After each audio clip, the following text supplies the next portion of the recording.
Muito boa noite, sejam bem-vindos à Prosa de Palhaço.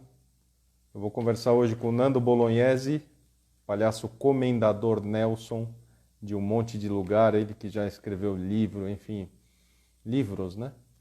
O meu nome é Tiago Abade, eu sou coordenador artístico dos Cirurgiões da Alegria. Aí, ó, o Nando já entrou e já vamos chamar para a conversa. Muito bem.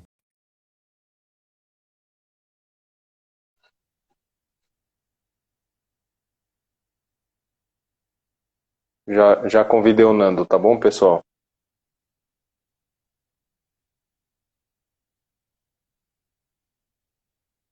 Até fazer essa conexão. Acho que conseguimos. Ê, vamos rezar para vamos rezar para Nossa Senhora da Boa Conexão de novo. Acho que está. Estou te Maravilha. vendo e te ouvindo. Isso, eu também. Estou te vendo e ouvindo. Que bom. E, Nando, pô, primeiro, obrigado de você ter topado conversar comigo. Você é um dos caras que eu também admiro demais, pelo tanto que você já produziu e pelas coisas que eu já assisti de você também. Então, obrigado. Estou muito feliz da gente prosear hoje. Obrigado eu pelo convite. E a gente já trocou umas ideias, né? Foi gostoso. Foi uma Eu costumo falar que a pré-live putz, eu não vou falar que é mais incrível, senão o pessoal vai me pedir para participar dessa conversa antes. Mas é tão boa quanto. Aqui vai ser bom também. Ótimo. Ô, Nando, cara, então eu queria saber como é que você. Bom, eu já li o livro, algumas pessoas já devem ter lido o seu livro, mas finge que ninguém conhece o seu livro, tá bom? Eu queria saber como é que você foi parar na arte do palhaço aí. Eu, eu cheguei no palhaço pelo teatro. Eu me formei na Escola de Arte Dramática, né, na ECA, na USP, e lá na IAD, nos últimos 3, 4 semestres, a gente não tem mais aula. A gente tem oficinas de montagem. E a minha última oficina de montagem ia ser uma oficina de montagem de um espetáculo de palhaços. E foi a primeira vez que eu tive contato com essa linguagem do palhaço.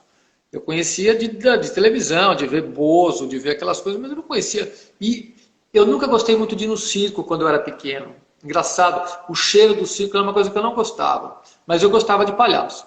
Mas é uma coisa, nada que tivesse me marcado, que eu tivesse crescido querendo ser palhaço, nada disso. Estou dizendo isso para dizer que as minhas referências eram mínimas. E aí nessa oficina, com a Cristiane Pauliquito, isso foi em 86, eu acho, 85, 80, 95, 96, eu tomei contato com a linguagem do palhaço e fiquei encantado. Eu me identifiquei, aí eu comecei a olhar para a minha vida e comecei a achar que eu sempre fui meio palhaço na minha vida. E eu não estou dizendo assim que eu sempre fui meio palhaço nesse estereótipo que tem do palhaço, de um cara engraçado. Não, não. No sentido de ser um cara meio inadequado, um cara que questiona, que subverte as questões, enfim. E principalmente inadequado, sabe? O cara que faz a coisa errada, o trapalhão da turma. E aí eu fui me encantando e fui me aprofundando, fui conhecendo, e comecei a estudar, comecei a frequentar mais o ambiente dos palhaços e não saí mais. Você foi fazer a ECA, é isso? Você fez ECA ou A EAD? EAD é um curso técnico, né? Porque a EAD, ECA desculpa. não é na ECA, né? A ECA oferece curso de ator, de direção, de artes cênicas. Mas a EAD não é o curso universitário da ECA, é um curso técnico. Você pode se formar em artes cênicas com especialização em ator na ECA, mas o que eu fiz é o curso técnico para a formação de atores, que é a EAD, Escola de Artes Dramáticas. Hoje a EAD ensina à distância, né? Mas é a Escola de Artes Dramáticas. Fala, eu fiz EAD, você se formou ator e ensina à distância. Não, fiz na EAD, Escola de Artes Dramáticas. E foi gozado porque eu tinha feito economia antes, né? E na USP, a economia e a EAD são separados por uma avenida. Mas é um universo, né? Uma avenida que é um universo. Eu falava assim, nossa, eu estava ali do outro lado, que mundo diferente, né? Como eu demorei Você para... Você se formou economista ou não? Chegou Eu a me se formei, formar?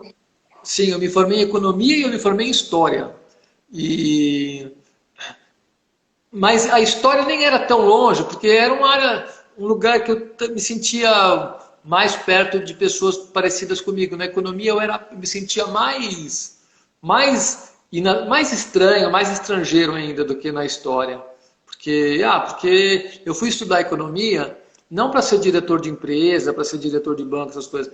Eu fui estudar economia porque eu queria ou seguir carreira universitária, mas mais do que isso, trabalhar na área pública, de gestor público, criar possibilidades, projetos, pensar modelos de desenvolvimento econômico, pensamentos grandiloquentes, um palhaço, né? Pensando em mudar o mundo, sabe? Não, vamos, pinque o cérebro, sabe? Vamos mudar o mundo, É. está todo mundo errado, todo mundo injusto. Pensar um modelo econômico diferente, que não tenha tanta desigualdade, essas coisas todas. Né? Foi por isso que eu fiz economia. Ô Nando, E aí aí depois, você entra em contato com a linguagem do palhaço com a Quito, e como que foi esse contato assim? Você de cara falou, puta, isso é meu ou não? Foi meio na base do sofrimento? Como é que foi esse processo aí? não, foi uma sensação de reencontro, assim, de falar assim, nossa, é isso, sabe? Falar assim, cara, é isso. Aqui é o melhor de mim, sabe? Quando você está num lugar, você fala, eu não tô, eu acho que aqui não é o lugar que eu estou produzindo mais, aqui não é muito a minha cara. À medida que a coisa ia avançando, eu ia me sentindo à vontade, eu ia vendo que as pessoas gostavam do que eu fazia, que eu gostava do que eu fazia, que eu tinha prazer em fazer o que eu estava fazendo, e que então eu fui percebendo que eu, de certo modo, levava jeito para a coisa, para ser um cara inadequado, um cara que faz as coisas erradas e tudo mais, e, e paralelo a esse sentimento de que eu estava encontrando um lugar onde talvez eu tivesse alguma tendência e tudo mais, também estudando tudo mais, eu fui me encantando pela coisa, essa coisa que eu falei de ser um ofício de uma pessoa que é desajustada, eu fui tomando contato, fui me aprofundando e fui achando que toda aquela minha ânsia que me levou a fazer economia, para pensar modelos diferentes, toda essa minha ânsia de inconformidade com o mundo, de projetos subversivos e tal, eram muito mais viáveis e prazerosos e talvez mais efetivos como palhaço do que como economista ou como professor de história, que eu tinha começado, também me formei em história. E aí então foi uma coisa de prazer, né, de falar, pô, aqui eu gosto, isso é bacana. Acho que leva o jeito, porque as pessoas da minha turma ali, enfim, você percebe quando a coisa está indo bem, né, quando você está desempenhando bem, quando você não está desempenhando bem, pô, acho que eu levo o jeito. E ainda me satisfazia nesse aspecto também mais eu ia falar intelectual, fica uma coisa pedante, mas eu não encontrei outro. De pensamento, de estar no mundo, de crítica, de ação social, entende? Não ação social no sentido de, de ação de benevolência, mas de criticar as coisas, de De botar o atuar dedo na mesmo, né? ferida. De botar o dedo na ferida de algumas coisas, ter mais liberdade para essas coisas. Fiquei encantado, eu fui conhecendo, fui me aprofundando, fui me apaixonando, fui ficando. E o primeiro espetáculo que você fez foi a Rapisódia? Não, o primeiro espetáculo que eu fiz foi A Banda, que era amigos meus da EAD, não todos, metade do elenco era da EAD, metade não, mas era um elenco que estava trabalhando com a Quito. Eu ainda estava na EAD, ou talvez já tivesse acabado de sair, e era um espetáculo de palhaços, que eram palhaços que a Quito fazia ali meio que o palhaço branco, embora ela ficasse fora de cena, era por microfone, e ela ficava perguntando, provocando os palhaços, perguntando o que eles sabiam fazer, dizendo, vai ter uma viagem internacional, vocês talvez possam ir, e os palhaços ficavam dizendo o que eles podiam fazer. E aí, depois de um tempo, a Quito saiu, aí entrou a Débora Serritielli para substituir a Quito, e saiu a Débora entre eu. Aí foi o primeiro espetáculo de palhaço que eu fiz, foi esse, que eu ficava na plateia, meio que funcionando como o branco para os palhaços em cena, né? Aí depois da banda, qual foi o outro que você... Ah, Rapisódia. Não, então depois da banda que veio a Rapisódia, que foi uma mostra de trabalhos da Quito. E eu tinha assistido a Rapisódia, tinha ficado encantado, e foi muito bacana quando a Quito me convidou, porque nessa mostra da Quito que ia ter, não era todo mundo do elenco da primeira montagem da Rapsódia que estava disponível. Então ela teve que tapar alguns buracos ali no elenco e eu fui um dos que fui chamados para fazer o Capitano, que era um personagem da Comédia dell'arte, nem era de palhaço. Mas, nossa, foi para mim um prazer muito grande, porque foi um espetáculo que eu lembro que me marcou, que eu achei incrível, admirável. Pô, agora eu vou fazer, que delícia, né? Isso aí foi acho que em 2001, 2002, eu não lembro ao certo, mas foi uma mostra que o Centro Cultural organizou em homenagem a Quito. Inclusive, a Rapsódia foi um espetáculo que, quando ele nasceu, arrebatou um monte de gente para fazer palhaço, né? Peraí que deu uma congeladinha aí. É, travou para mim, mas agora já voltou. Ok. Eu não sei se você ouviu, mas a Rapsódia, quando de personagens extravagantes, ele arrebatou um monte de gente para fazer palhaço, né? É, eu imagino, porque era um espetáculo tão bacana. E era a Quito a Tiche Viana, que ele fazia parte de Comédia dell'arte, a direção das duas. E era um espetáculo incrível, né, muito bacana, e eu fiquei... Então, a Quito foi um pouco responsável por uma primeira onda de palhaço que começou a ter em 90, assim, que começou a surgir. Foi um pouco a Quito que trouxe para São Paulo isso, sabe? Eu sou dessas primeiras, segunda, terceira leva, assim, que depois aí os alunos da Quito começaram a dar curso, começaram a dar formação, aí a coisa foi propagando, né? Mas a Rapsódia E realmente foi um dos primeiros.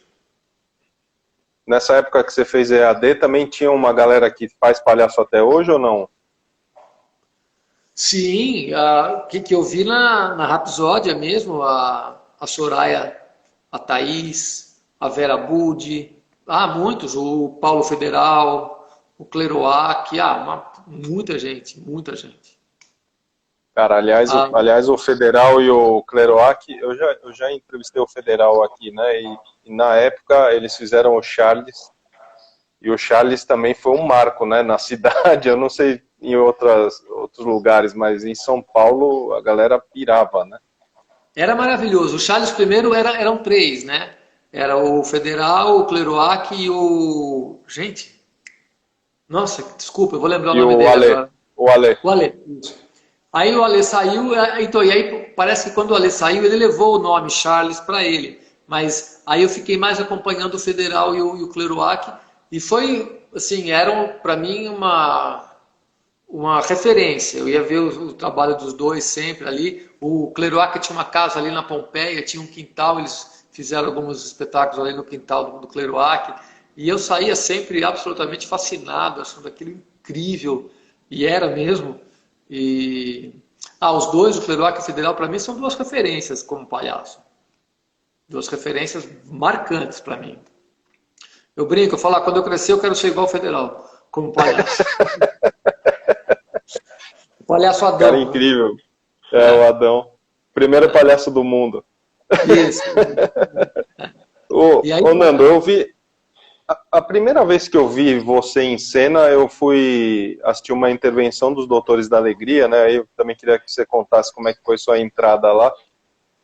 E você fazia uma cena que, pô, minimamente é muito louco, assim, ver esse lance da lógica do palhaço, das coisas que você pesquisou para fazer, né? E a cena era o movimento da Terra, os planetas, aí você interagia com o público.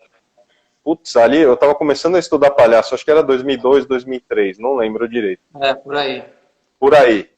E, cara, uma puta cena cabulosa, e quando eu vi você a primeira vez... Foi no Midnight Club? Não, foi uma intervenção, cara, era uma palestra do Wellington, você entrava no meio da palestra. E eu e o André, a gente olhamos aquilo ali, tava começando a estudar palhaço, falei, nossa, olha a expressão corporal desse cara, né? Ficamos encantados, assim, ficamos assistindo, depois vi você jogando no quintal, ainda continuei com com essa admiração e falando, meu, olha que trabalho de corpo, tudo, né? E na verdade era o palhaço revelando uma outra coisa, certo? Então eu queria que você fizesse um apanhado de tudo que eu falei, assim, meio que falar da sua entrada nos Doutores, como é que você foi parar lá, e também como é que é trabalhar com essas questões que você tem aí, enfim, eu não vou antecipar, eu acho que você explicando é bem melhor que eu, na verdade. Sim. Deu uma travada, agora voltou aí? Voltou? Tá. Então, Voltou. essa coisa que você conta é legal porque quem assistiu o meu espetáculo, se fosse fácil não ter graça, eu conto exatamente isso, que quando eu estava vivenciando, porque eu tenho uma doença que chama esclerose múltipla. E quando eu fui diagnosticado, né, com 20, 21 anos, eu estava entrando na EAD logo em seguida e tal, e eu comecei a ter dificuldade para trabalhar nos palcos e tudo mais. E aí eu conto que quando eu comecei a fazer palhaço, as dificuldades que para mim poderiam ser um obstáculo para a minha carreira de ator, na minha carreira de palhaço era um handicap, porque admirava muito o meu trabalho de corpo, como você acabou de falar. Ah, puxa, que trabalho de corpo incrível. E mesmo na Rapsódia, né, eu conto também no espetáculo, que um cara que estudava, eu esqueço o nome desse rapaz, ele já até faleceu, o cara que estudava comédia dell'arte, ele veio falar comigo depois, pô, incrível, cara, muito original, super interessante você fazer um capitano bêbado, que barato. E eu não tinha feito capitano bêbado. O cara falou. Não, é esse trabalho de corpo que você achou incrível. Que não deixava de ser, mas que era assim, era como eu conseguia me manter em pé, caminhar e fazer as coisas, tendo já os obstáculos da esclerose múltipla. Então, a esclerose múltipla me atingiu assim, majoritariamente nas pernas. Então, eu fiquei com a marcha muito diferente, com as pernas mais enrijecidas. Então, eu tinha um corpo meio endurecido, assim e tal. Então, acho que muitos, não só você, mas outros, nossa, que trabalho de corpo incrível que você tem. Não deixa de ser um trabalho de corpo, porque eu estou trabalhando contra uma série de dificuldades, então isso é um trabalho de corpo. Mas não sou eu que estou propondo dessa forma, eu não propus um bêbado, parecia um bêbado. E acabou, eu falei, pô, acabou parecendo para mim que transformava desvantagem em vantagem, né? Porque achava o meu trabalho de corpo incrível. Então, isso foi uma coisa que, de certo modo, também fortaleceu a minha escolha pelo palhaço, porque a dificuldade do meu trabalho no ator, que eu passei a chamar de ator convencional, começou a ficar muito difícil, até chegar a um ponto que não dava mais. Porque o espectro de personagem que eu podia fazer ia ficando cada vez mais reduzido por causa das minhas limitações físicas. E os Doutores Alegria, então, eu já estava cada vez mais me especializando no palhaço, depois que acabou a oficina com a Quito. Eu estava, em paralelo a isso, sentindo as dificuldades para o trabalho de ator convencional, virando café com leite nos elencos de espetáculos convencionais. Café com leite no sentido de todo mundo tem que trocar figurino super rápido. Não, Nando faz aqui, não, Nando... Eu tinha que ter umas facilidades e tudo mais. E eu começando a ver, eu falei, bom, por enquanto está dando, mas vai chegar um momento que não vai dar mais. E aí eu fui investindo cada vez mais no palhaço. Falei, o palhaço tudo bem, né? O palhaço até gostam, acham legal que eu sou desse jeito. E, e aí os Doutores Alegria veio nessa época. Eu estava me especializando mesmo, ficando cada vez mais com o palhaço. E essa cena que você viu era o embrião desse espetáculo que eu conto também no espetáculo, Se Fosse Fácil, que era o meu solo de palhaço que chama Desabafo. Que eu fazia um desabafo que eu falo das questões que me afligem, que são questões meio lunáticas, assim, que eu achei que isso é bom para o universo do palhaço. Não é para eu ficar conversando com as pessoas sobre isso normalmente, assim, a Terra está girando, nossa, eu não estou sentindo, não sei que está girando. É uma idiotice, né? Então, foi o tema que eu levei para fazer o meu número solo, que é o desabafo, que eu falo daquelas coisas da Terra e de muitas outras sensações lunáticas minhas, e que como palhaço, isso aqui eu sei.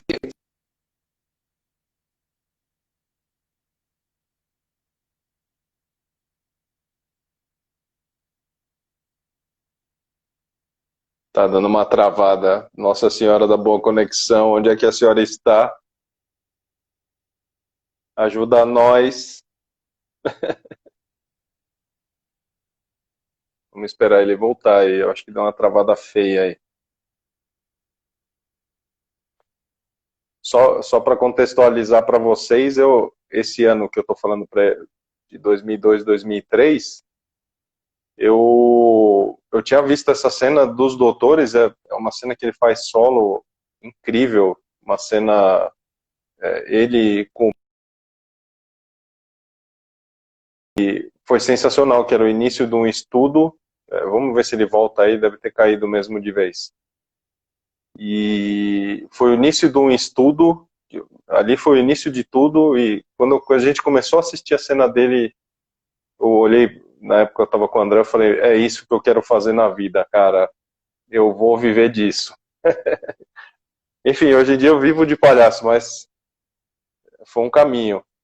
É, pois é, eu não tenho o nome aqui, mas eu acho que a conexão dele não tá boa, né? Vamos ver se ele volta aqui. Voltou, peraí. Deixa eu colocar ele aqui. Valeu pela paciência, pessoal. A história é incrível, né? Vamos, pô, conexão, fica aí, né, cara? Voltei. Voltou, Nando. Voltei. Em que ponto eu caí? Eu fiquei falando Ó, que você estava. tá cortando de novo a conexão, hein? Isso, Eliseu, bate um tambor aí, evoca a Nossa Senhora da Boa Conexão. Pena, cara. Vamos ver se de repente reiniciar a conexão, né? É uma solução, mas eu também não queria perder esse papo inicial que já foi incrível. Voltou, Nando? Agora voltou. Cara, você não tá. Aí de Itu, as coisas tinham que ser grandes, cara. Por que essa Pois conexão é. tá dando Não, pau? cara, eu tenho um bode dessas conexões. Vira e mexe desse problema, cara. Eu acho. E a gente paga uma conta relativamente não, uma conta bem alta de internet, né? E hoje em dia que a gente está fazendo Exato. live direto, né? Vira e mexe acontece isso, eu acho. Fico péssimo. Mas enfim, em que momento que eu caí? Eu estava falando da. Você falou dos doutores da alegria, para eu Isso, aí você amarrar. falou que começou a treinar, queria treinar palhaço, aí você estava bem se enfiando em palhaço. Acho que se você Tá, partir da sua entrada para o Doutores, tá. aí encaixa. Eu acho que eu falei do espetáculo Desabafo, que é aquele que você viu um trechinho, Isso, que foi da cena. planeta e tudo Isso. mais, que quem me dirigiu no começo foi o César Gouveia, que era diretor também do Jogando no Quintal, que eu fiz parte depois. E aí, os Doutores da Alegria, eu tinha amigos que trabalhavam nos Doutores da Alegria, alguns, né? Poucos, mas tinha. E eu sempre achei um trabalho bacana, um trabalho legal. E tinha um atrativo também, que era um trabalho remunerado. E eu, como palhaço, cada vez mais como exclusivamente palhaço, a perspectiva de um trabalho remunerado era bacana. Um trabalho que eu admirava, que eu tinha já alguns amigos lá que era remunerado, eu falei, pô, bacana. Aí eu fui lá, me inscrevi para o concurso, né, para o teste e tal. E aí eu fui aprovado, e pô, foi demais, porque eu trabalhei 4 anos e meio, 5 anos lá nos Doutores da Alegria, e para mim foi um grande aprendizado, porque você fica 2 vezes por semana indo para o hospital, né, trabalhar, e ainda tem um terceiro dia, que é um terceiro dia de treinamento, e além dos 2 dias no hospital, que te dá uma baita cancha, te dá uma baita experiência de você ficar ali 4, 5 horas trabalhando todo dia como palhaço, improvisando, e às sextas-feiras ter os treinamentos que nós tínhamos e o convívio com o palhaço o tempo todo. Então, eu comecei a ter muita informação de palhaços. Os Doutores da Alegria traziam profissionais de fora, trouxe o Tchacovati, um palhaço argentino, enfim. Eu comecei a diversificar as minhas referências com palhaços e a ter um convívio muito intenso. Então, foi um aprendizado imenso para mim ter ficado nos Doutores da Alegria. Eu pude, esse trabalho em parceria, você acaba podendo desenvolver também um trabalho que você acaba aprendendo muito com quem está com você e você troca os parceiros, tem vários parceiros enquanto você está lá nos Doutores. E esses encontros de sexta-feira eram muito bacanas também. Então, para mim foi uma escola incrível os Doutores de Alegria, fora que eram todos parceiros muito bons de se trabalhar, né? Parceiros muito, muito legais, enfim, todo mundo que eu trabalhei junto, eu aprendi coisas e foi uma experiência muito enriquecedora, assim como as oficinas. Para mim, os Doutores de Alegria foi uma escola fantástica. Eu só saí dos Doutores de Alegria porque eu fiquei encantado com uma outra possibilidade, que era fazer um trabalho de palhaço no hospital psiquiátrico. E quando pintou essa possibilidade, eu me dei conta que eu não ia conseguir levar os dois trabalhos ao mesmo tempo. Fazer o trabalho dos Doutores de Alegria, mais no hospital psiquiátrico, porque os dois eu ia fazer 2 vezes por semana, ou seja, passar o dia inteiro em hospital, um hospital pediátrico, um hospital psiquiátrico. Tem um desgaste físico e emocional disso tudo também. Depois tinha sexta-feira de treinamento dos Doutores de Alegria, e quando que eu ia fazer o treinamento para o meu projeto, então eu cometi a loucura, sem querer fazer trocadilhos, eu cometi a loucura de sair dos Doutores de Alegria, porque nesse trabalho do psiquiátrico, que chamava Os Fantásticos Frenéticos, com um amigo meu, psiquiatra e palhaço, que é o Fred, eu não tinha grana, não tinha pagamento. E nos doutores eu tinha, né? Então eu lembro que eu fui falar para minha companheira, falei, pô, eu vou sair dos doutores, eu vou fazer um trabalho de palhaço no hospital psiquiátrico. Falei, que legal. E quem que vai patrocinar? Eu falei, ninguém. Pô, você vai largar os doutores? Putz, eu vou, porque o que está me instigando agora é a questão de trabalhar no hospital psiquiátrico. Eu acho que para o meu trabalho de palhaço também eu vou aprender muito, vai ser uma outra experiência muito rica. E aí a minha parceira foi super, super companheira, falou, não, tudo bem. Porque a gente sempre, tanto eu como a minha companheira, os dois são atores, ela é atriz, eu sou ator, ela é leitora pública, eu sou palhaço. Então a gente está acostumado a viver vendendo o almoço para comprar o jantar. Então, ela bancou, ela falou, não, tudo bem, vai. Mas foi um período difícil, porque né, eu deixei de. A grana dos Doutores de Alegria não era um salário que me sustentasse, eu precisava de outras fontes, mas era a única fonte fixa que eu tinha. Deixei de ter. E aí eu fiquei 3 anos fazendo um trabalho no hospital psiquiátrico, que foi uma experiência igualmente incrível, diferente dos Doutores de Alegria. Os Doutores de Alegria, para mim, o que mais me trouxe foi no aspecto formativo de palhaço. De conhecer palhaços novos, de fazer cursos, de ter a experiência de ficar 2 vezes por semana durante 4 anos e meio indo para o hospital, trabalhar como palhaço e tudo mais. Foi na formação. E no hospital psiquiátrico, na formação contribuiu também, claro, mas foi mais no aspecto da vivência humana. Claro, falar vivência humana parece uma coisa tão redundante, não, a vivência caminho, tudo é vivência humana, claro. Mas de satisfazer uma grande curiosidade, um grande fascínio que eu tinha pela questão da loucura. Eu sempre tive uma curiosidade muito grande sobre o universo da loucura, uma visão romântica sobre loucura, que a loucura é um lugar de liberdade, que as pessoas estão livres das convenções, são pessoas de espírito liberto. Tinha uma série de visões muito erradas e romantizadas sobre a loucura que me atraía. Então, quando apareceu, eu falei, eu vou fazer isso, entende? Então, ela me enriqueceu nesse sentido, de poder vivenciar alguma coisa que me fascinava, que me encantava e que me deixava muito curioso. Né?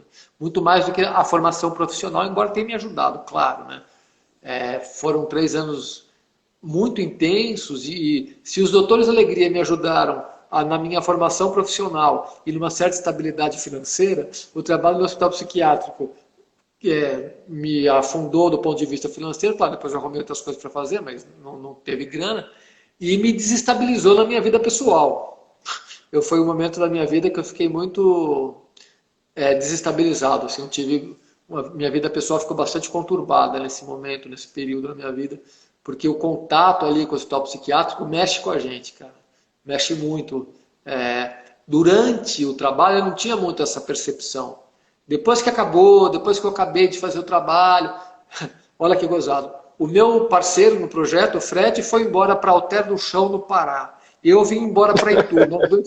Nós dois saímos de São Paulo. Aí que eu comecei a olhar. Daí que eu olhei e falei.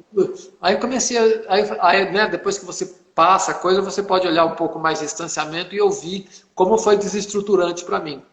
Mas foi bom também, porque tudo é quilômetro rodado, né? Ô Nando, é muito louco você tocar nisso, assim, a gente dividiu essas histórias, né, eu também visitei instituições desse tipo e, putz, você fica muito chacoalhado mesmo por dentro. A Vivalda mandou uma pergunta aí, também é uma dúvida que eu tenho, como que foi inserir o palhaço nisso? Você colocou meio que nos moldes como era uma visita dos doutores, vai visitar leito, ou não? Se reunia num lugar, apresentava um espetáculo, como é que era o sistema, assim, só para a gente entender?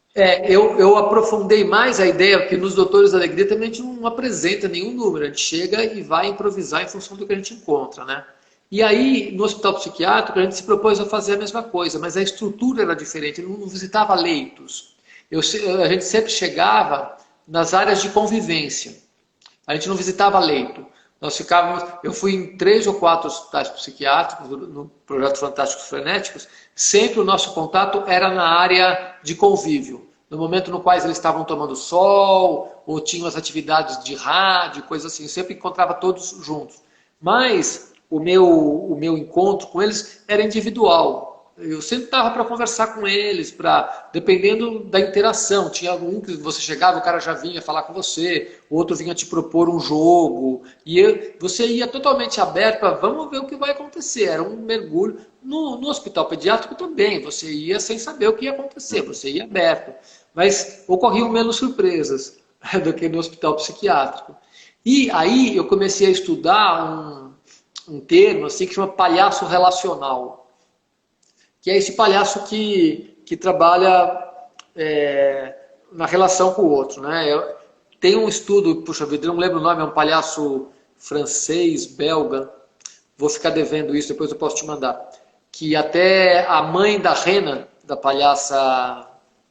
Qual que é a palhaça da Rena? Gente do céu, o que está acontecendo com a minha memória? Mademoiselle? Mademoiselle Blanche. A mãe da Mademoiselle Blanche que traduziu para mim do francês. Era uma apostila, e quem me passou a apostila foi o Márcio Balas, o João Grandão. Me passou a apostila do clown relacional, e aí a mãe da Mademoiselle Blanche traduziu para mim. E era um projeto que levava palhaços para ter contato com crianças autistas, esse tipo de coisa. E aí, qual que é o cerne? O cerne dessa coisa do palhaço relacional é que o evento, a performance vai acontecer no simples encontro, simples entre aspas, entre você e os internos, enfim, os pacientes, enfim. E é nessa relação. E lá no hospital psiquiátrico era assim, nós chegávamos, eu e o Fred, e a gente ia aberto, sentava, começava a conversar com um, vinha um outro que propunha um jogo, e a gente tinha dia que a gente ficava 2 horas, dia que ficava 5. Era muito... A exemplo do que era nos Doutores de Alegria. Os Doutores de Alegria também tinham essa elasticidade em função da quantidade de crianças que iam ter e tudo mais.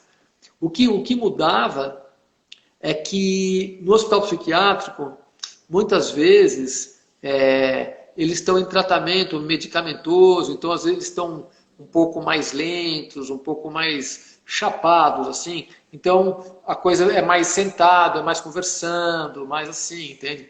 Mas tinha atividades, como eu falei, tinha no Instituto A Casa, que era um centro psiquiátrico que é hospital dia, não era de internação, aí os pacientes não estavam assim tão medicados, então tinha um pouco mais de vida lá dentro, então tinha projeto de rádio, tinha dia que tinha dança, enfim.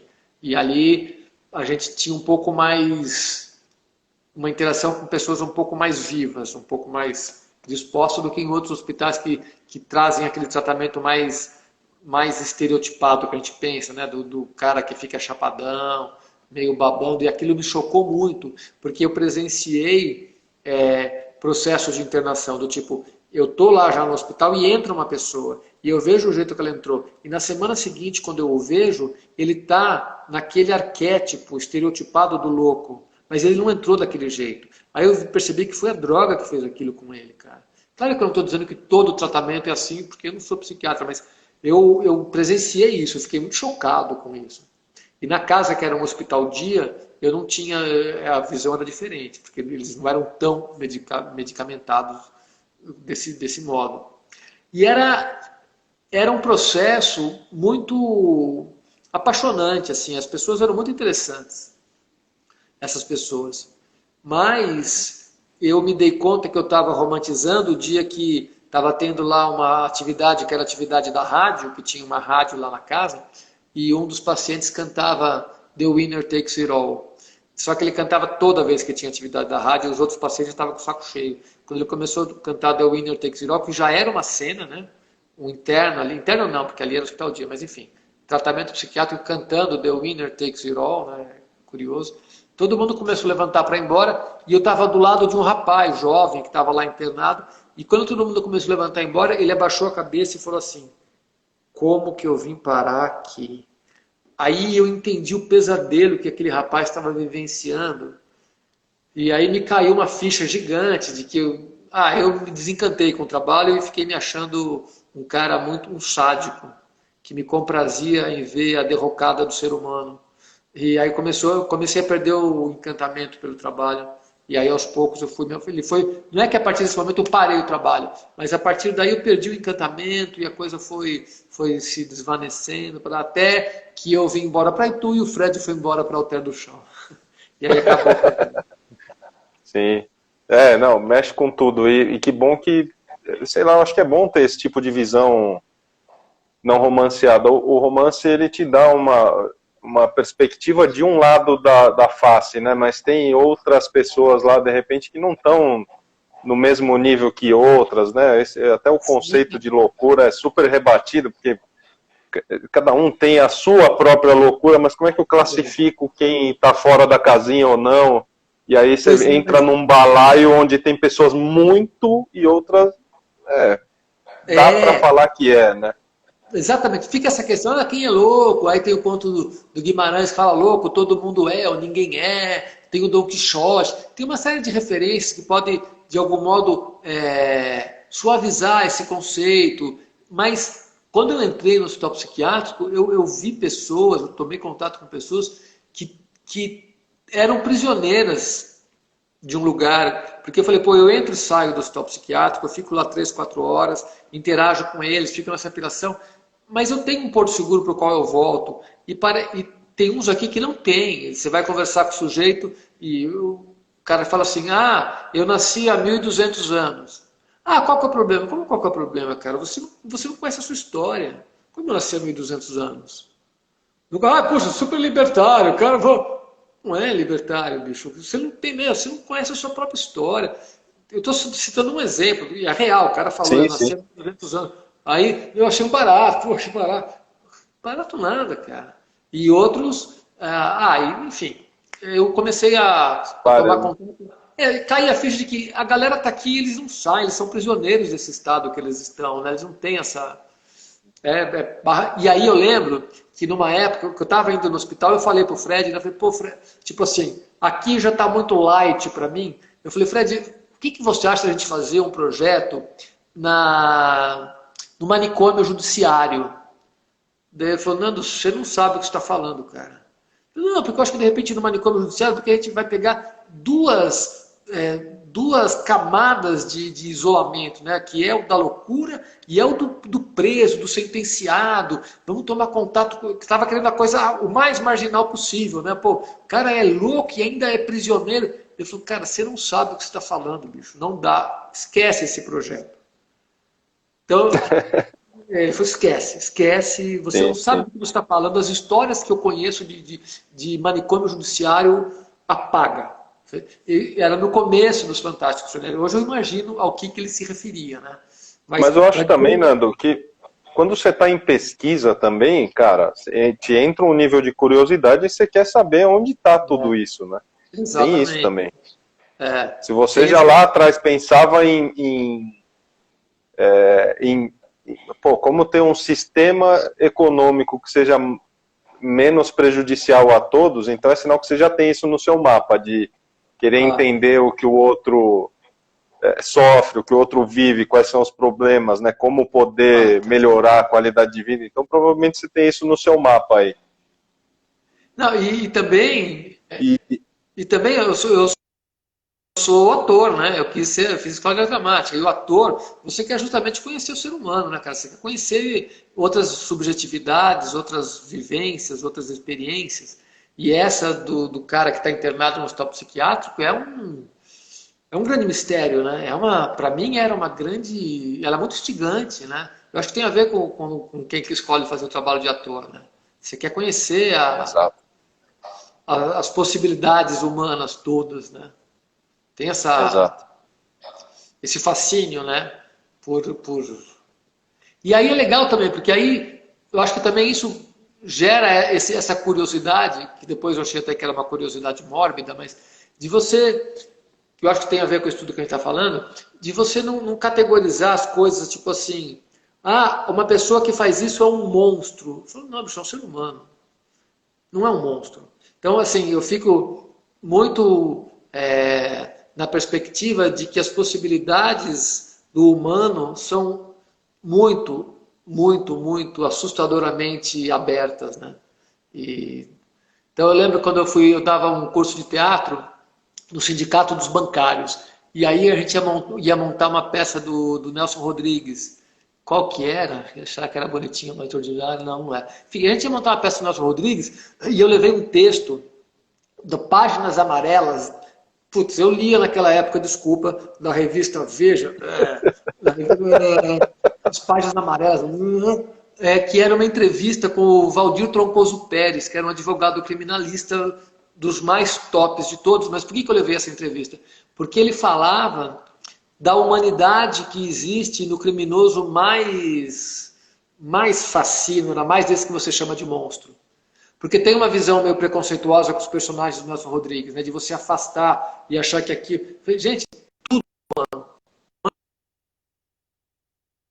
o Troncoso Pérez me chamou a atenção, eu achei que era um bom instrumento para falar, porque a gente tem um pouco essa tendência, né, de isso não é humano, não, isso é monstruoso. Não, bicho, não é monstruoso, somos nós, a gente pode tudo isso, a gente pode fazer as coisas mais generosas, mais lindas do mundo e sermos protagonistas das atitudes mais mesquinhas, mais escrotas, a gente mesmo, no nosso dia a dia, né, cara, normal. Depois você sabe, você vai tentando melhorar e tal, mas a gente tem tudo isso, né? Verdade, cara.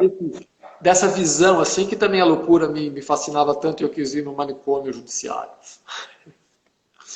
Ô, Nando, por falar numa loucura agora controlada, você também fez Jogando no Quintal. Que era também uma forma de exercer a loucura, né? Mas aí num improviso, num lugar divertido, né? De amigos, né? Amigos e amigas. Era um lugar de uma farra imensa. Começou com o Márcio e com o César, né, fazendo, nos Doutores da Alegria a gente tinha que fazer uns projetos artísticos, e o Márcio e o César eram dupla no Doutor naquele ano, e eles começaram a fazer um trabalho de improvisação que o Márcio tinha trazido da Europa, que ele tinha ficado um tempo lá e tal, e eles começaram a chamar outros amigos palhaços para participar ali desse exercício de improvisação, e era no quintal da casa do César, por isso que virou Jogando no Quintal. E aí, aos poucos, foram agregando mais palhaços, e também foi uma escola muito legal de convivência, de troca, porque lá que eu via, como eu falei, o Federal e o Cleroac, mas eu nunca tinha trabalhado com eles. E aí, no Jogando no Quintal, o Federal foi participar, ele entrou no elenco. Então, foi também uma possibilidade de troca muito grande e uma grande farra, né? Porque era um espetáculo de absoluta liberdade, né? A gente fazia improvisação de 10 segundos que às vezes durava 5 minutos. Era uma coisa... era um acontecimento, era um happening, né?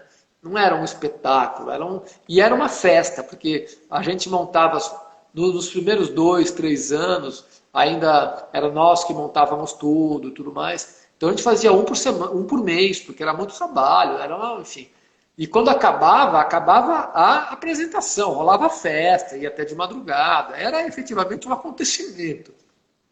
E de muita liberdade, de muita criatividade, brincadeira mas ao mesmo tempo que tinha tudo isso, tinha muito treinamento, muito trabalho também. Não é que era uma grande festa, uma farra, a gente chegava lá e beleza. Não, a gente fazia treinamento intenso, a gente chamava pessoas também para dar treinamento para a gente gravava os espetáculos e assistíamos para a gente observar o que estava legal, o que não estava, o que a gente achava que precisava ser mais treinado. Era também um lugar de muito exercício, de muito aprimoramento técnico e tal, né? Também foi uma experiência muito, muito rica do ponto de vista do aperfeiçoamento profissional. Mas era muito rica no âmbito do relacionamento humano, porque era todo mundo amigo. Você está trabalhando ali com 10, 12, 14 pessoas muito queridas. Todos que você gosta muito, que é muito amigo, que é muita farra, que é muito gostoso, né? E aí a gente fazia apresentações vendidas para empresas, a gente ia para a Bahia, fazia umas viagens que a gente não acreditava, né? Estava ali no hotel, nossa, cara, a gente está aqui no hotel, nesse baita hotel aqui na Bahia, na piscina, e estamos sendo pagos para isso ainda por cima, né? Aí foi uma época muito divertida, muito legal, né? Mas também de muita relação, eu fico falando isso para dizer, nossa, muita relação, muito trabalho, muita pesquisa, muita leitura, muito exercício. Pô, passava tardes, dias, semanas, às vezes fazia uma semana inteira de treinamento. Tinha dia que eu ficava mais com o pessoal muitas vezes eu ficava mais tempo com o pessoal jogando no quintal que com a minha companheira. Dependendo da época, eu falei, eu tô mais tempo com vocês do que com a minha mulher, cara. Chega, eu preciso ficar um pouco em casa. Então, não dá para também ficar romantizando igual eu estou falando do hospital psiquiátrico, né? Também, Sim. também tinha as suas desavenças dentro do grupo. Imagina 10, 12, 14 trabalhando junto. Todo mundo se ama, tudo legal. Também tinha momentos que tinham um arranca-rabo aqui, outro ali, mas tudo super administrável. Nunca teve uma crise de brigar, de não sair. Mas não é, eu tô querendo dizer que não eram só maravilha. Claro que não, né, gente? Onde tem gente, tem problema, né? E tem maravilha. Ô, também. Nando, eu não sei se eu vou dar um salto muito grande, mas no Jogando no Quintal, você já começou a escrever seu livro, Um Palhaço na Boca do Vulcão, ou não? Não. Foi logo depois? Foi logo eu não sei depois. se é um salto muito grande, se tem algo entre aí também. Não, porque o Jogando no Quintal eu comecei em 2002, 2003, e a minha grande parada, depois eu voltei, mas aí não fazendo direto, porque eu fiquei direto, foi de 2002, 2003, não lembro se foi 2 ou 3, até 2009, quando eu fiz o autotransplante de medula. Aí quando eu fiz o autotransplante de medula, eu fiquei um ano sem fazer o Jogando no Quintal. E foi aí que eu vim para Itu também, que eu saí de São Paulo e vim para Itu. Aí eu voltei em 2010 para fazer o Jogando, mas aí eu fazia participações muito pontuais. Eu saí do cotidiano do Jogando no Quintal, mesmo porque eu tinha saído de São Paulo. Eu já tinha saído do cotidiano do Jogando. E foi quando eu já estava aqui em Itu que eu comecei a escrever o livro. Porque eu saí de São Paulo e aí as minhas dificuldades físicas já estavam maiores. E mesmo no Jogando no Quintal, quando eu participei, eu já não fazia mais, eu não participava como palhaço atleta. Eu comecei a ser comentarista, a gente criou um outro personagem, que era um cara que ficava sentado, que era eu, né, o comendador, que era o comentarista, porque eu sempre gostei de ouvir jogo de futebol no rádio. Eu cresci ouvindo jogo de futebol no rádio, eu adoro. Então eu fazia o comentarista. Então eu já estava tendo que fazer adaptações para o meu trabalho também no universo do palhaço. E já tinha saído de São Paulo. Então eu entrei daí mais uma crise de grana bem grande, e foi quando eu fui prestar o concurso para auditor público, fui aprovado, mas logo depois fui reprovado por causa da perícia médica, que eles acharam que eu não ia poder fazer serviço de auditoria sentado diante do computador. E aí que eu comecei a criar o Se Fosse Fácil, Não Queria Graça, que era o solo que eu comecei a apresentar em agosto de 2013, e junto com o Se Fosse Fácil que eu comecei a escrever o livro. Eu tenho um amigo. Na verdade, você criou o espetáculo primeiro, é isso, Nando? Primeiro ele veio do espetáculo, aí nisso você escreveu o livro, certo? Mas eles não têm uma ligação de causa e efeito, uma coisa com a outra. Uhum. Eu fiz o Se Fosse Fácil, eu estreiei o Se Fosse em agosto de 2013. Aí que aconteceu? Em agosto não, desculpa, em agosto de 2013. E eu lancei o livro em agosto de 2014. Então, na verdade, eu criei o espetáculo antes, mas eu estava em temporada já, fazendo várias apresentações do Se Fosse Fácil, enquanto eu estava escrevendo o livro. E foram processos paralelos, uma coisa não tem a ver com a outra, tem a ver porque sou eu e a história é a mesma, mas não tem... Quem propôs uma coisa tem nada a ver com a outra e tudo mais. Uhum. Mas meio que um alimentou o outro, porque à medida que eu estava fazendo Se Fosse Fácil, os dois, tanto Se Fosse Fácil quanto o livro, é uma narrativa autobiográfica. E eu sentia determinadas coisas no espetáculo, falei, pô, isso aqui tem que ter no livro, porque isso funciona muito aqui. E eu levei algumas coisas para o livro, assim como coisas que eu estava escrevendo no livro, falei, pô, isso aqui eu esqueci de pôr no espetáculo. Eu pegava e colocava no espetáculo, acabou alimentando. Mas eles eram processos paralelos. Aqui como conteúdo, né, do que eu tratava era a mesma coisa. E então, no primeiro ano de temporada do Se Fosse Fácil, foi quando eu escrevi O Palhaço na Boca do Vulcão. É a mesma história. Então eu estava falando que era um amigo meu da época de escola que tem uma editora, e ele falava, pô, Bolonha, você é um cara que escreve bem, você tem uma história tão legal para contar dessa sua história com a esclerose, tá? Você não escreve um livro e tal. E aí de tanto ele falava, pô, escreve, só que você está sempre correndo atrás das coisas, então eu não escrevia. Aí ele foi muito legal, ele me fez uma proposta, falou, cara, e se eu fizer um contrato de 1 ano, que você tem que me entregar o livro daqui a 1 ano e eu te pago adiantado? Eu escrevo. Porque aí você tem... Eu era o cara, bicho, olha só, eu deixava para estudar para as minhas provas no dia anterior. Quando eu cheguei no ensino médio, não era nem no dia anterior, era na madrugada anterior. Eu ia dormir e botava despertador para 3 da manhã.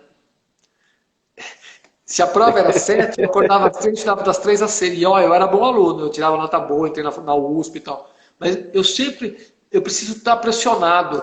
E aí, quando esse meu amigo falou, pô, Bolonha, eu faço um contrato tipo lá, ele, beleza. Aí eu sentei e escrevi, sou um bom moço. Se eu tenho um compromisso assumido, eu vou cumprir, eu vou entregar o livro para ele. Aí eu sento e escrevo.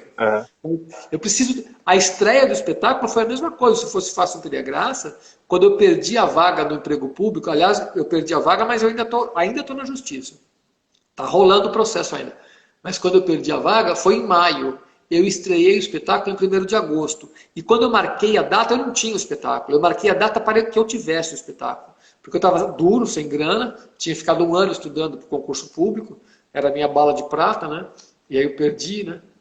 Aí eu falei, cara, eu preciso fazer esse espetáculo, eu vou fazer, mas comecei a procurar o lugar para apresentar. Daí a minha companheira falou, mas antes já vai procurar o lugar para apresentar antes de ter o espetáculo? Eu falei, eu vou, porque é esse o jeito de eu ter o espetáculo. Aí a gente foi, eu consegui lá na Sala Crisantempo, um amigo meu, Joca, que conhecia o pessoal da Sala Crisantempo, tem uma data, beleza, é 1º de agosto, então marca. Isso já era final de maio, começo de junho. Tá? Agora eu tenho data, agora eu tenho que fazer.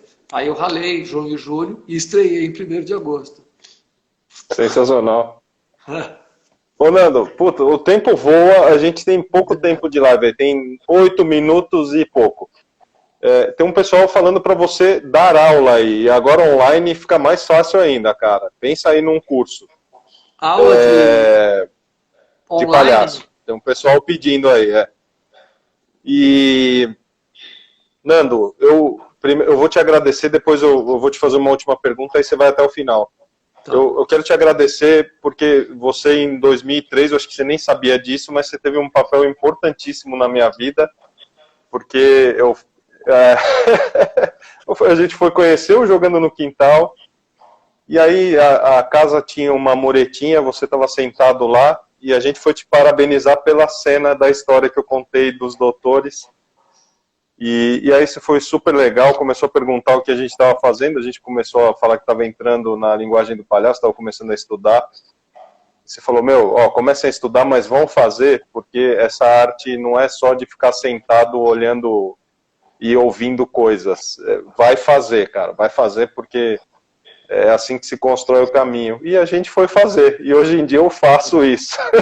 Então, cara, obrigado por aquela época, você nem sabe às vezes que você fez isso, né? Aquele amigo oculto, que ninguém sabe, mas ele teve um puta papel, assim. Então, obrigado. E agora são suas considerações finais, e eu quero... Cara, você está fazendo, eu vi apresentações online, eu vi que dá para contribuir com as apresentações, você tem feito um sistema aí.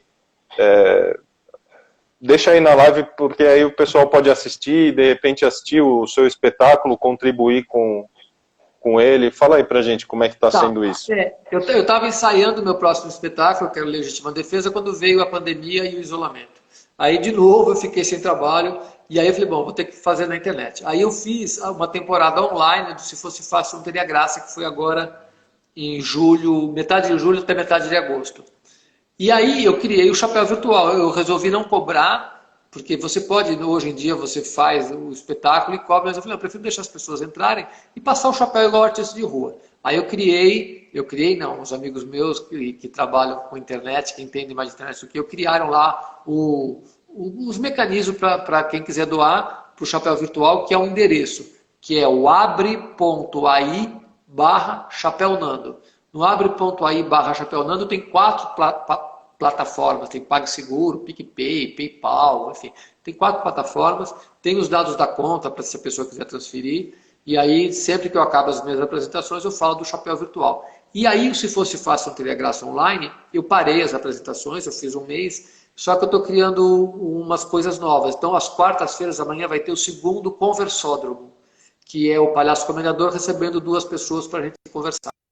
A primeira foi quarta-feira passada, a segunda vai ser amanhã e vai ser no Insta, que a primeira foi só no YouTube, agora vai ser no Insta também. E eu estou criando uns outros produtos. Eu já postei um vídeo essa semana, que é o Estapafúrdios, que é o meu palhaço fazendo comentário de situações, de coisas que eu acho absurdas. Então, o Estapafúrdios são coisas de 1 minuto, 1 minuto e 15. Teve o primeiro agora, que é falando das Paralimpíadas. E vai ter um terceiro, que eu vou lançar provavelmente esse domingo aqui, que é um programa meio...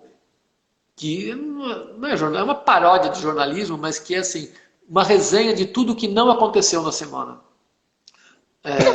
Legal. Sabe aquelas coisas que os caras falam que vão fazer e não fazem, a gente esquece? E essa aqui eu pretendo não esquecer de trazer. Pô, isso não aconteceu, essa semana era para ter acontecido. Então isso vai ser, eu acho que vai começar esse domingo. Uma resenha de tudo que não aconteceu na semana. O Estapafúrdios que eu estou pondo no Insta e o Conversódromo, sempre às 10h07 da noite. Estou querendo consagrar esse horário das 22h07 como o horário do Palhaço Comendador. E para todos esses programas tem o Chapéu Virtual. abre.ai/Chapéu Nando. Que é o jeito, é o que está me mantendo. As pessoas estão sendo muito Gente, eu vou deixar, você que está assistindo depois do ao vivo, ou agora quem está assistindo, eu vou deixar esse link, depois na descrição da live eu vou deixar esse link aí, do abre.ai/Chapéu Nando, é isso? Isso, é. E como eu estou vendo que agora o meu trabalho vai ter que ser pela internet, eu estou criando esses novos conteúdos. Então, por enquanto, são esses. Tudo que não aconteceu, o Conversódromo, o Estapafúrdio e o... Aí esse, acabou. É porque se fosse fácil, acabou.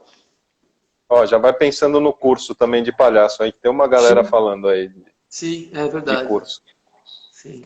Ô Nando, bom, como deu tempo, eu acho que ainda faltou falar que você fez outros espetáculos, né? Depois, é muito louco isso, a vida pressiona e em vez tem dois caminhos, ou você ficar ali meio acuado ou ir para as cabeças, e eu tenho certeza que você foi para as cabeças, né? Porque parece que depois se fosse fácil, sua vida caminhou para uma série de espetáculos, né? Você escreveu outro livro, né? O Legítima Defesa, que é esse que seria meu próximo espetáculo, é o livro que saiu em 2018, e eu fiz alguns espetáculos, uns 5 ou 6, usando cadeira de rodas. Eu descobri que dava para fazer teatro com cadeira de rodas. Eu fiz um espetáculo com a Luciana Lopes, a Palhaça Rubra, e o Adão, o Federal, que era o Desmiolações, e fiz com os Parlapatões, o Rei da Vela, e fiz A Cabeça de Iorique, que era um espetáculo de palhaço que o Hugo Pozzolo escreveu, que era eu, o Hugo e o Raul, em cadeira de roda também. E fiz um outro espetáculo que chamava Obstáculos, que foi direção do Caco Matos, que também eu fiz de cadeira de roda. Enfim, eu acabei descobrindo que aquilo que eu estava achando que talvez impossibilitasse a minha carreira, não, na verdade só me botava na cadeira de roda, mas eu podia continuar no palco. E o Legítima Defesa eu vou voltar para o palco também na cadeira de rodas. Eu estou falando rápido porque a gente tem tempo. Né? Falta 2 minutos. Que então, bom. Nando, mais uma vez... pode falar. O Legítima Defesa, quem leu O Palhaço na Boca do Vulcão, tem um capítulo, e quem viu o espetáculo, se fosse fácil, tem um capítulo e um trecho do espetáculo que eu conto um sequestro relâmpago que eu fui vítima.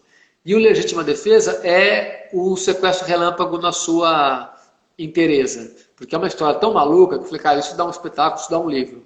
E aí o Legítima Defesa é o livro, que é um texto dramatúrgico que eu narro essa história do sequestro relâmpago.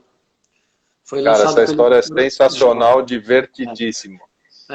Enfim, porque teve um fim bom também, né? Sim. Mas foi Nando, então, obrigado, vai acabar, falta 1 minuto, obrigado, cara, muito obrigado, você é um cara fantástico. Valeu, gente, Thiago. vai ter o link na descrição, colabore aí com o artista, os artistas, é dessa maneira que os artistas sobrevivem, e suas considerações finais, tem 1 minuto aí, Nando. Thiago, eu vou te agradecer, porque para mim é sempre um prazer participar, e é muito louco a gente imaginar, a gente não sabe o que a gente faz, para onde vai dar. Quando você me fala que, quando você me falou também naquele nosso papo, você me falou uma coisa que foi decisivo para mim, eu falo, uau, né, como é importante a gente ter noção dessa coisa que vem do palhaço relacional, de tudo, dos encontros que a gente tem, né, do que a gente pode afetar os outros, né. E o palhaço eu trabalho basicamente pensando nessa coisa do afetar e se deixar afetar, mas isso é uma coisa para falar muito, eu não devia ter começado, só temos um minuto. Então eu vou tirar essa coisa do afeto, de se afetar, é um assunto para se destrinchar com mais calma. Mas, pô, muito obrigado, Thiago, foi um prazer conversar com você na pré-entrevista e agora também. Muito legal. Sensacional, Nando. Como é que eu não tinha pensado no curso de palhaço? Claro, né? Pensa que tem uma galera já. Gente, vai acabar. Um beijo a todos, obrigado. Valeu, Hasta Thiago. la vista.